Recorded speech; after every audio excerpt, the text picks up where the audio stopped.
হজরত খিজির আলাইসাল্লাম ও হজরত ইলিয়াস আলাইসাল্লাম উভয়ে প্রতি বছর হজের সময় দেখা করতেন এবং দুজনেই বিদায় নেওয়ার সময় বলতেন বিসমিল্লাহি মাশা আল্লাহি থেকে শেষ পর্যন্ত,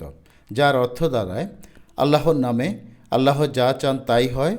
কল্যাণ কেবল আল্লাহর পক্ষ থেকেই আসে,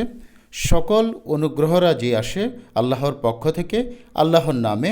আল্লাহ যা চান তাই হয়, বিপদাপদ দূর করতে পারেন কেবল আল্লাহই, আল্লাহ যা চান তাই হয়, শক্তি সামর্থ্য কারোরই নেই কেবল আল্লাহ ছাড়া। হজরত ইবনে আব্বাস রাদিয়াল্লাহু তাআলা আনহু বলেছেন, যে লোক এ দুয়াটি সকাল সন্ধ্যা 3 বার পাঠ করবে, আল্লাহ তাআলা তাকে পানিতে ডোবা, আগুনে পোড়া,